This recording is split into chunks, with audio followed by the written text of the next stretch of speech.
Olá, Cíntia Rodrigues, tudo bem? Oi, tudo bem, Thaís? Tudo certo com você? Tudo bem, graças a Deus. Eu estou nesse momento na Austrália, em Sydney, como sempre. Aqui são 11h53 da manhã. Onde você está e qual é o horário aí? Eu estou em Guararema, são 8h55 já, Thaís. Eu até perdi um pouco da noção do horário aqui. 8h55, a gente corre tanto, né? Com certeza, com certeza. Então vamos começar com essas perguntas? Várias perguntas para você. Me fala um Bora, pouco da sua história, bora. onde você nasceu, onde você cresceu, como era sua família, como é sua família hoje. Eu nasci em Mogi das Cruzes, né? Vim para Guararema, já tinha 3 anos. Nesse pedacinho de tempo, eu fui criada em Sabaúna, que é aqui pertinho, é um distrito de Mogi, né?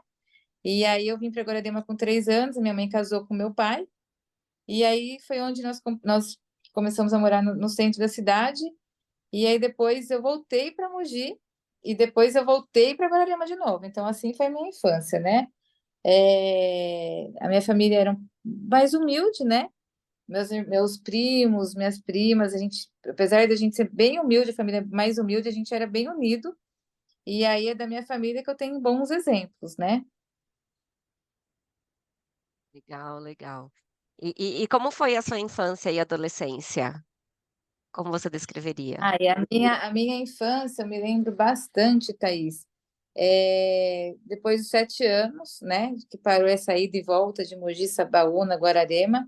Então, eu lembro bastante, foi onde a gente ficou muito tempo aqui em Guararema, a gente está até hoje, né? Meus amigos, né? As brincadeiras na rua, as brincadeiras em casa. A gente tinha um grupo muito legal de amigos e um ia dormir na casa do outro. Isso para mim era muito legal. Assim, hoje em dia a gente vê pouco, né? Meus filhos, quando faziam isso, achavam o máximo com os amigos deles, assim. E a gente tinha muita brincadeira na rua, brincadeira de teatro, brincadeira de casinha. A gente tinha o grupo da Xuxa. É, Isso tudo foi bem marcante para mim, muito legal. A minha infância foi, graças a Deus, muito bem aproveitada, bem vivida, né? Apesar de eu me dividir, né? Porque eu cuidava dos meus irmãos, então não tinha muito tempo para brincar durante a semana. Então eu brincava mais no final de semana. E a minha adolescência também foi muito legal. Até hoje, assim, eu dou muito valor é, pelo que eu me tornei, porque nós ouvíamos música boas, assim, não tinha celular na época, talvez, então isso me ajudou muito, ficar muito próximo dos meus amigos, aprender na adolescência coisas que me fizeram hoje. Então, isso foi bem legal para mim, bem marcante isso. Legal, legal. E você começou a ajudar na sua casa bem cedo, né? Você até comentou que você cuidava dos seus irmãos durante a semana. Quantos anos você tinha quando você começou a cuidar da sua casa? Como era essa rotina?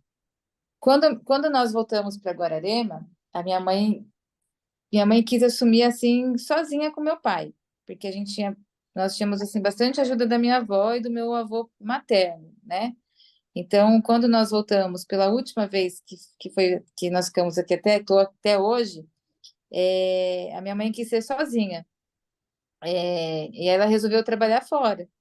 Então, nesse trabalhar fora, a minha mãe não conseguiu achar uma pessoa que cuidasse da casa. Teve duas meninas que ficaram, mas não deu lá muito certo. Minha mãe também tinha as coisas dela com limpeza, com essas coisas assim. Então não deu muito certo, e aí sobrou para mim, que era mais velha, né?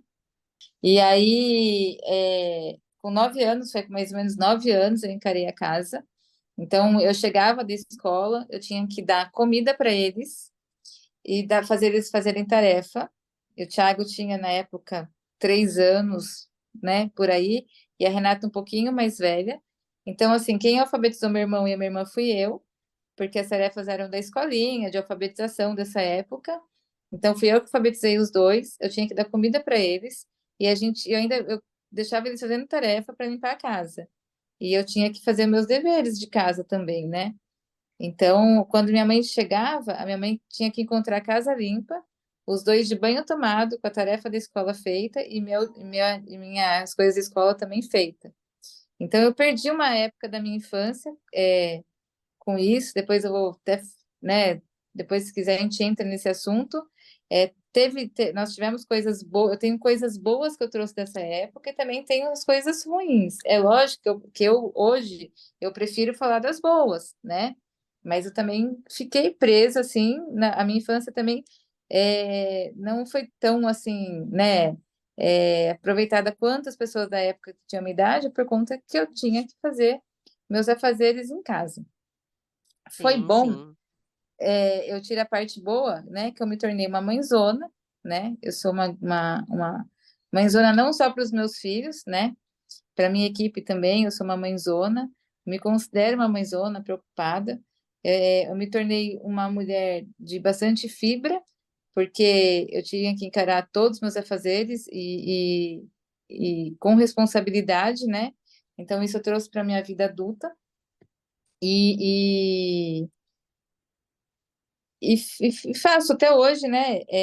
A minha casa, ela é impecável, por conta que minha mãe exigia isso.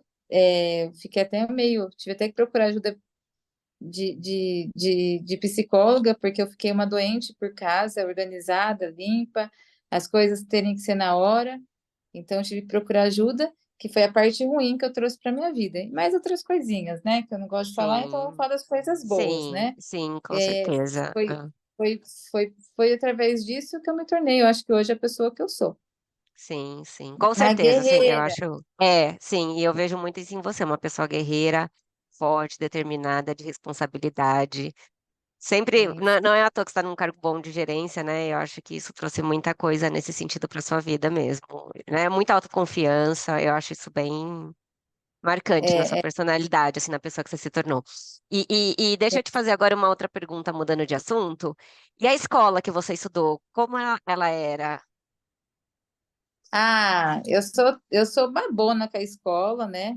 Meus filhos, os dois, eu fiz estudar lá, lógico, em tempos diferentes, depois eu tive que tirar eles de lá, mas pelo carinho que eu tive muito pelo Ivan Brasil, né?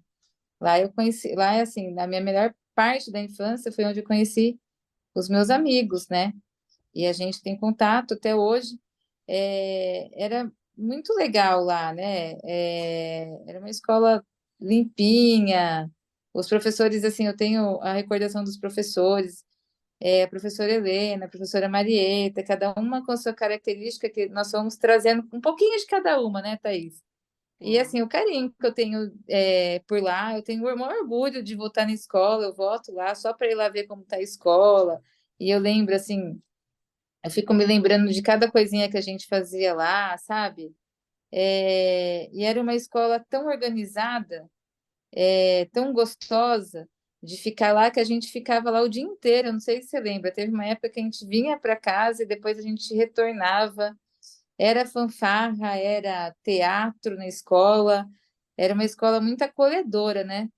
Então, sim. tem muita história para contar naquela escola, assim. Era uma escola que eu sonhava, olha para você ver, eu sonhava em ser professora para voltar para o Brasil para trabalhar lá, de tão gostosa que a escola era. Já não é mais a mesma coisa, é uma pena, né?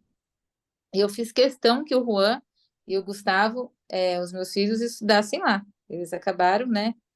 O Juan se formou no terceiro colegial lá, e o Gustavo não quis ficar lá pela má organização que hoje está a escola, né? Infelizmente. Mas meu, eu tenho assim orgulho de falar que eu estudei lá na nossa época. Uma escola que marcou demais a minha vida e me ajudou também com essas professoras que tinham lá. Eu acredito, eu falo de boca cheia que eram as melhores professoras da época de Guararema. Foram as professoras que deram aula para gente lá. E na escola, você comentou que você também fez parte de um grupo de teatro. Como foi essa experiência? Você tem alguma memória marcante dessa Tenho, época? tenho, tenho. A gente tinha um professor chamado Jefferson Lara, e até hoje, ele é meu amigo. Eu vivo encontrando com o Jé. E era uma pessoa que ele mostrava pra gente que tava, né? Eu era mais do interior, que a vida não era só ali, né? Que eu poderia sonhar e ir para frente, né? E assim, ele me quebrou vários tabus, assim, né? Eu tinha, na época, assim, muita vergonha. E hoje em dia eu pego o microfone e falo na frente da galera, e eu até imagino, meu, eu faço isso por conta do teatro, né? que me ajudou naquela época a não ter vergonha, né? É, eu fazia parte do coral e assim a minha parte favorita era a parte que a gente estava na coxia e falava merda, merda para você. Não sei se você lembra disso. Era uma época meu que mostrava o engajamento da equipe, a equipe preocupada em estar todo mundo junto e ninguém errar, ou se alguém errar, era a equipe mesmo, né? Ou se alguém errasse, você poder ajudar, né? No momento de improviso ali, a gente improvisava demais também, né? Então ali era um ensaio da vida real, né, Thaís? Então eu trago isso Sim. muito para minha vida hoje e lembro muito, com certeza, da época do teatro. Legal, legal. E olhando agora para o seu passado, teria alguma coisa que você gostaria de ter feito diferente na sua vida? Eu acho que eu sou muito intensa, sabe, Thaís? Eu acho que isso me atrapalhou um pouco. A minha intensidade, a minha vontade de fazer as coisas muito rápidas, assim. Eu não me arrependo, lógico, de ser mãe. Mas, lógico, aquela minha vivência de infância me fez ser mãe mais cedo, né? Eu me cobrava de sempre ter alguém para cuidar. Então, eu, né, inconsciente, assim, meu inconsciente me cobrava isso. E eu fui mãe muito cedo. Então, a minha intensidade, talvez fui impulsiva também, acho que me atrapalhou um pouco. Não me arrependo, né? Os meninos estão gigantes, assim, são lindos, maravilhosos, meus filhos, mas eu podia ter esperado um pouquinho mais. Legal. E seu pai, né, eu imagino que ele tenha sido uma influência muito importante para você na sua vida e hoje ele não está mais entre nós, né? Então eu queria que você falasse como você descreveria ele, o que você mais sente falta hum, da presença dele hoje. O meu pai, ele ainda é uma ferida bem aberta que eu tenho, né? Eu vivo o luto, mas eu não supero, né? É uma ferida aberta que eu tenho. Meu pai não era meu pai biológico. Meu pai, eu conheci meu pai, eu já tinha 2 anos, né?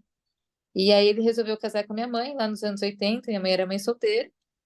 E eles namoravam, meu avô falou assim: olha, se for namorar, tem que casar e tem que assumir a menina, né? Não tinha nome de pai. Então o Renato foi e fez tudo isso. Ele, naquela época, ele brigou sozinho, em cartório, e meu pai, e ainda meu avô falou para ele: você só sai daqui quando ela estiver no seu nome, que no caso era eu, né? Então meu pai fez aquilo sozinho naquela época. É, foi em cartório, as coisas eram muito mais difíceis, arrumou advogado e conseguiu me registrar no nome dele depois de 3 anos, né? Então, meu nome é Cíntia Cristina Rodrigues de Paula. Então, eu tenho o Rodrigues, que é de sangue, e o de Paula, que eu ganhei de presente. Então, eu não ganhei só um pai, eu ganhei o nome de pai, né? E tudo que ele fazia para mim era muito igual ao que ele fazia para os filhos dele, né? Então, era uma filha mesmo. As broncas eram iguais, ele era um pouco exagerado na hora de educar, né? Mas eu também não tiro a razão dele, né? Ele foi criado assim.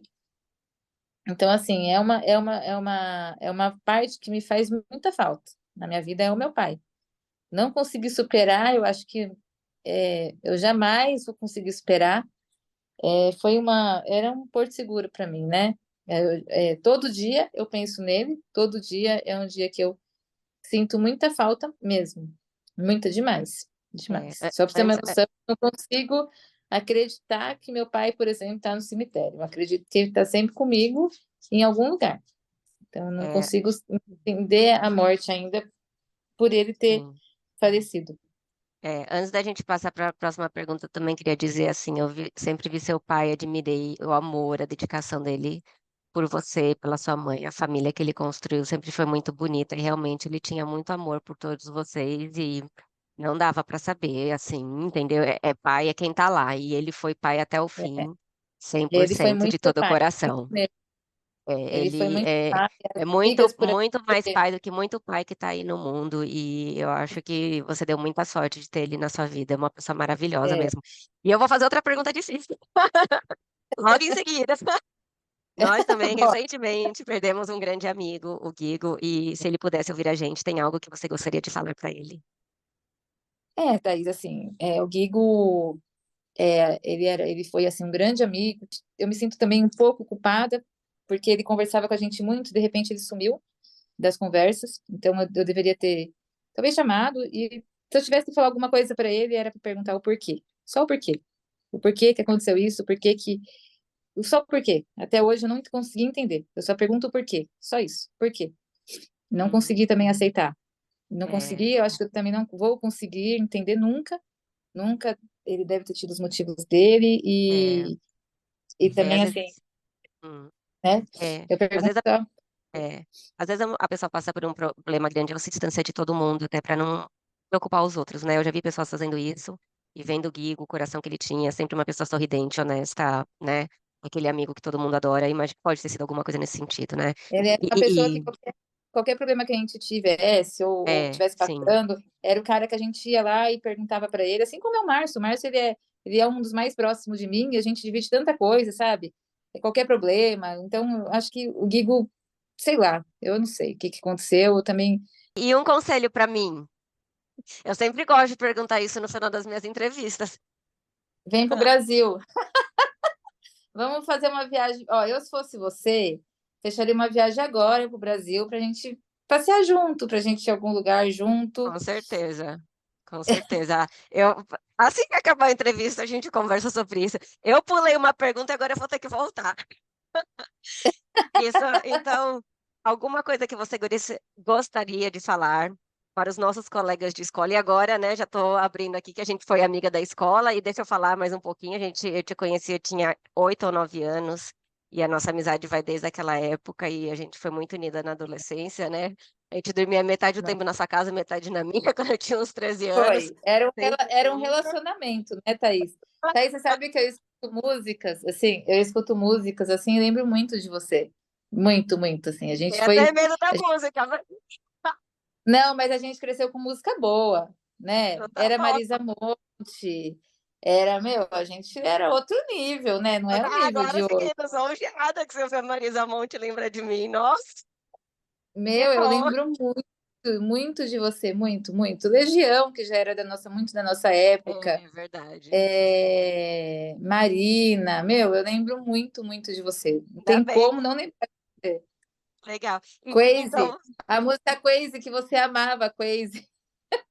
nossa, eu nem lembro mais, minha memória tá cada dia pior. Alguma coisa que você gostaria de falar para todos os nossos colegas da escola nesse momento? Olha, eu vim perguntando, né, meu, o que que eu posso falar para eles, né? É, E aí veio um negócio na minha cabeça, assim, na verdade eu escutei no rádio, né? Cuidado com a vida vazia por ser corrida demais. Então, eu acho que isso vale até para mim, viu, Thaís? E aí veio, eu falei, meu, é isso que eu vou falar. Então, vamos tomar cuidado com a vida vazia de ser corrida demais.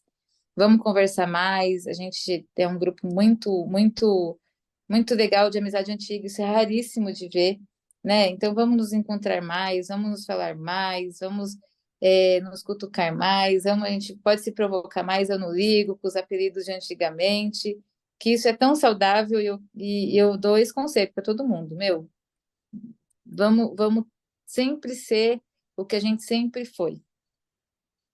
Com certeza, né? A vida é tão curta e é o que você falou, né? Às vezes a gente perde um amigo e fala, puxa, não estava na minha vida, eu devia ter corrido atrás, resolvido. É, E para os amigos que ficam, né? Aquela lembrança, quanto eles são importantes, como a gente quer estar com eles. Muitas memórias é. muito boas mesmo. E a gente fica se perguntando, né? Por que que não falou antes, no caso do Guigo, né? Por que que eu Eu não tô, liguei? Por que que é, ele não falou? Por que que... é, Onde que doeu? Por que que... Meu, eu tava, né? E assim, depois você começa a pegar, eu peguei histórico de conversa de muito tempo assim mesmo, porque ele ficava sem falar comigo 2, 3 meses, eu já cutucava, meu, cadê você? Né? é, Você não tá falando no é, grupo? E eu deixei de falar isso para ele, então ficou assim, três é, meses eu não cutuquei ele, sabe? Eu não perguntei o é, que estava acontecendo. Então é. é por isso que eu vou cutucar todo mundo agora, Com principalmente o certeza. Não, principalmente eu. Você para de gastar tempo com o Márcio e me dá mais atenção. você também. É que o Márcio está do lado e o Márcio me enche o saco o tempo todo, né? Mas pode ficar tranquilo que eu vou encher o saco de vocês no grupo. Toda hora eu vou provocar um, eu não ligo. O Daniel que era ótimo para provocar, né, todo mundo. Então ele tá no grupo, a gente começa, ele termina. Toda Com vez ele tem alguma certeza. coisa. É, com certeza. Então tá bom, vou encerrar nossa entrevista por aqui. Te mandar um beijo. Um beijo, Boa foi noite muito no legal. Brasil. Muito obrigada mesmo e logo mais a gente se Bom dia fala. para você que vai sair, ó. Um beijo, viu? Foi Amém. bom demais. Beijo, tchau. Tchau, tchau.